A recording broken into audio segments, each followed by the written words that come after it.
Hello viewers, இந்த வீடியோவில் கணக்கியலுடைய பரிணாம வளர்ச்சியை பற்றி பார்க்க போகிறோம். பரிணாம வளர்ச்சினா என்ன அப்படின்னா, இப்போ ஒரு ஒரு மெத்தட் நம்ம ஃபாலோ பண்ணிகிட்ருக்கோன்னா ஃபஸ்ட்டு எப்படி இருந்தது, தற்போது எப்படி இருக்குது, அதுதான் பரிணாம வளர்ச்சின்னு சொல்லுவோம்.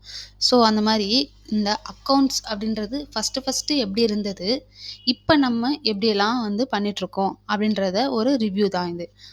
இந்தியாவில் 23 நூற்றாண்டுகளுக்கு முன்னர் சந்திரகுப்த மௌரியரின் அமைச்சர் கௌடில்யர் எழுதிய அர்த்த சாஸ்திரம் என்ற நூலில் கணக்கீடுகள் எவ்வாறு பராமரிக்கப்பட வேண்டும் என்பதை பற்றிய சில குறிப்புகளை காணலாம். ஸோ 23 நம்ம இருக்கிற நூற்றாண்டிலிருந்து 23 நூற்றாண்டுகள் முன்னோக்கி பார்க்கும்போது கௌடில்யர் என்ற ஒரு அமைச்சர் அர்த்த சாஸ்திரம்ன்ற ஒரு புக்கில் நம்ம அக்கௌண்ட்ஸ் எப்படியெல்லாம் மெயின்டைன் பண்ணணுன்றதை அவர் நோட் பண்ணி வச்சுருக்காரு. அதில் ஒரு சில டாபிக்ஸ் மட்டும் நம்ம இங்கே பார்க்க போகிறோம். நாகரிகத்தின் தொடக்கத்தில் செல்வந்தர்களின் சொத்துக்களை நிர்வகிக்கும் காரியதரிசிகளால் கணக்கியல் மேற்கொள்ளப்பட்டது. ஸோ ஃபஸ்ட்டு நம்ம பார்க்கும்போது அந்த காலத்துலலாம் நிலச்சுவாந்தாதாரர்கள் அந்த மாதிரிலாம் நிறைய பேர் ராஜாக்கள் அவங்களுக்கு தான் அதிகமான சொத்து இருக்கும். அவங்க தான் நிறைய பேருக்கு உதவுவாங்க, கடனாக கொடுப்பாங்க, இந்த மாதிரிலாம் இருக்கும். ஸோ அவங்களுக்காக என்ன எவ்வளோ வரவு எவ்வளோ செலவுன்றதை தெரிஞ்சுக்கணுன்றதுக்காக காரியதரிசிகள் அப்படி அவங்க தான் இந்த கணக்கியல் ஆக்டிவிட்டிஸ் எல்லாம் அப்போ பண்ணிட்டு இருந்தாங்களாம். அடுத்து அவர்கள் அவ்வப்போது சொத்துக்களின் உரிமையாளர்களுக்கு கணக்கு கொடுத்தனர். ஸோ அந்த காரியதரிசிகள்ன்றவங்க கணக்குன்னு சொல்லுவோம்ல, அந்த மாதிரி அவங்க இருப்பாங்க. ஸோ அவங்க கூடவே தான் இருப்பாங்களே. என்னென்ன ஆக்டிவிட்டீஸ் நடக்குதோ இவங்க பாட்டுன்னு ஒரு புக்கில் எழுதிட்டே இருப்பாங்க. அன்னன்னைக்கு என்னென்ன நடந்துச்சு, எவ்வளோ இருக்குது பேலன்ஸுன்றதை அப்பப்போ சொல்லுவாங்க. அக்காரியதரிசிகளின் கணக்கியலே கணக்கியலின் அடிப்படை காரணம் எனலாம். ஸோ அவங்க மெயின்டைன் பண்ணிட்டு இருந்தாங்க. அதுதான் இந்த அக்கௌண்ட்ஸ்க்கு பேஸ்ன்னு சொல்கிறாங்க. பற்று மற்றும் வரவு தொடர்பான ஆவணங்கள் 12ஆம் நூற்றாண்டிலேயே காணப்பட்டன. ஸோ 23 நூற்றாண்டுகளுக்கு முன்னாடி எவ்வளோ வந்தது போனது அந்த மாதிரியான ஒரு அக்கௌண்டிங் மெயின்டெனன்ஸ் தான் இருந்தது. அதுக்கப்புறம் 12வது நூற்றாண்டில் எந்தெந்த மாதிரியான புக்ஸ் எல்லாம் நம்ம மெயின்டைன் பண்ணலாம், ஒரே புக்லேயே மெயின்டைன் பண்ணாக்கா அது கொஞ்சம் கன்ஃபியூஸ் ஆகுன்றதுனால ஒரு மாதிரி புக்கை ஒரு பிரிவாக பிரித்து பண்ணுறதுக்கு ஸ்டார்ட் பண்ணாங்க. கிபி 1494ஆம் ஆண்டில் லூகா பாசியோலி என்ற இத்தாலிய இரட்டைப்பதிவு கணக்கியல் முறையை மேம்படுத்தினார். ஸோ இது 1 மார்க்கில் கேட்பாங்க. என்ன நூற்றாண்டுன்னு கேட்பாங்க. அதுக்கப்புறமா அவர் யார், எந்த நாட்டை சேர்ந்தவர் அப்படின்றது கேட்பாங்க. ஸோ இதெல்லாம் 1 மார்க் பேஸ்ன்னு நம்ம சொல்லிக்கலாம். அடுத்து 18ஆம் மற்றும் 19ஆம் நூற்றாண்டுகளில் ஏற்பட்ட தொழிற்புரட்சியின் காரணமாக பேரளவு நடவடிக்கைகள் மேற்கொள்ளப்பட்டன. ஸோ நம்ம அக்கௌண்ட்ஸுன்றது ரொம்ப இம்பார்ட்டன்ஸ் அப்படின்னு எப்போ எல்லாருக்கும் புரிஞ்சதுன்னா, இந்த தொழிற்புரட்சின்னு சொல்லிட்டு ஒரு ஒரு புரட்சி பண்ணாங்க.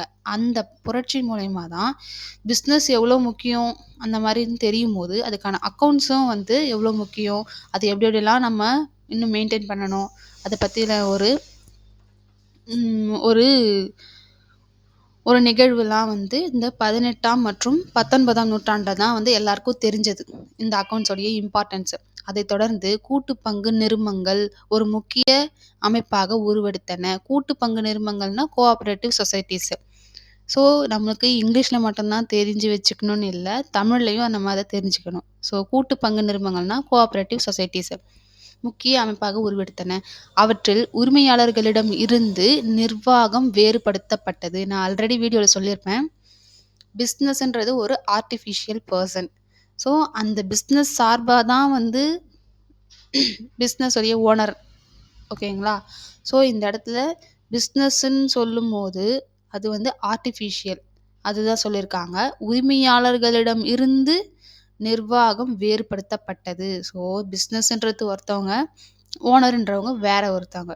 எனவே உரிமையாளர்கள் மற்றும் முதலீட்டாளர்களின் நலனை பாதுகாப்பதற்காக வணிக நிறுவனங்களுக்கு வணிகத்தை பற்றிய விரிவான தகவல்கள் தேவைப்பட்டன. அதனால தான் அக்கௌண்ட்ஸை ஆர்டிஃபிஷியல் பர்சன் தனியாகவும், அதுக்கப்புறம் பர்சன்ஸை தனியாகவும் நம்ம பிரித்து காமிப்போம். ஸோ கேபிட்டல், இப்போது ஒரு ஏபிசி கம்பெனியோடைய கேபிட்டல் ஒரு 5 lakhs இருக்குதுன்னு வச்சுக்கலாம். அதில் பின்றவங்க வந்து ஓனர். ஓனர் வந்து பிஸ்னஸ்க்காக ஒரு 2 லேக்ஸ் வந்து குடுத்துருக்காங்க அப்டின்னா, அப்போ இந்த 2 லேக்ஸ் குடுத்துருக்காங்க பாருங்க, இந்த பின்றவங்க ஆக்சுவலி அந்த பிஸ்னஸ நடத்துறது என்னவோ அந்த பின்றவங்க தான். இருந்தாலும், அந்த பிஸ்னஸ்ன்றது நம்ம தனி பெர்சன் நீங்க நம்ம சொல்லியிருக்காங்கல்ல. அப்படி இருக்கும்போது, இந்த பிஸ்னஸோட கேப்பிட்டல் வந்து 3 லேக்ஸு. ஆ மிஸ்டர் எக்ஸ் வந்து குடுத்தது வந்து 2 லேக்ஸ். அந்த 2 லேக்ஸ்ன்றது வந்து நம்ம லயபிலிட்டிலயே நம்ம காமிப்போம். ஸோ பிஸ்னஸ் வேற, அந்த பிஸ்னஸ் உடைய உரிமையாளர்கள்ன்றவங்க வந்து பிரிச்சு காமிப்பாங்க. அது வேறுபடுத்தப்பட்டது.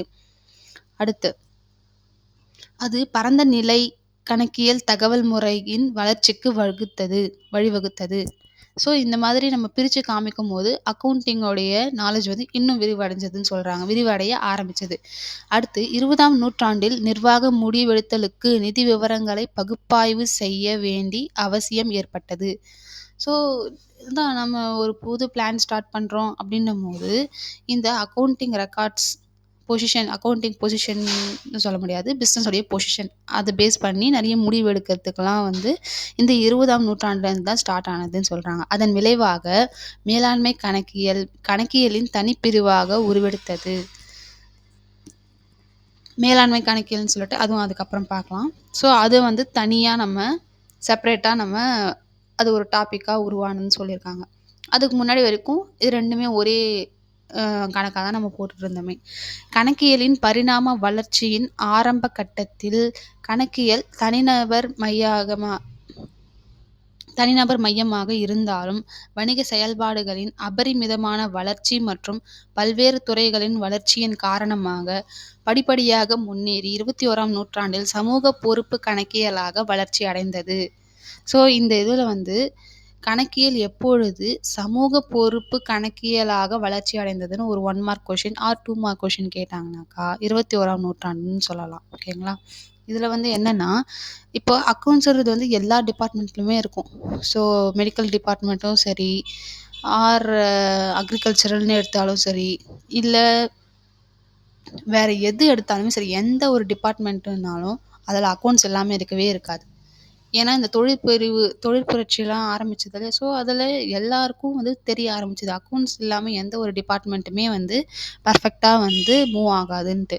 ஸோ அக்கவுண்டிங் உடைய இம்பார்ட்டன்ஸ் வந்து நமக்கு 21ஆவது நூற்றாண்டுல ஒரு சமூக பொறுப்பு கணக்கியலா வந்து மாறுச்சு அப்படின்னு சொல்றாங்க. இவ்வாறாக நவீன வணிக கணக்கியல் உலகில் கணக்கியலின் பங்கு தவிர்க்க முடியாத ஒன்றாக உள்ளது. இப்ப நீங்க எந்த பிசினஸ் நீங்க பார்த்தாலும், அங்க அக்கவுண்டிங் வந்து மெயின்டெயின் பண்ணாம இருக்கவே மாட்டாங்க.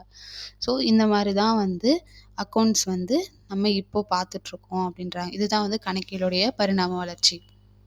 Thank you.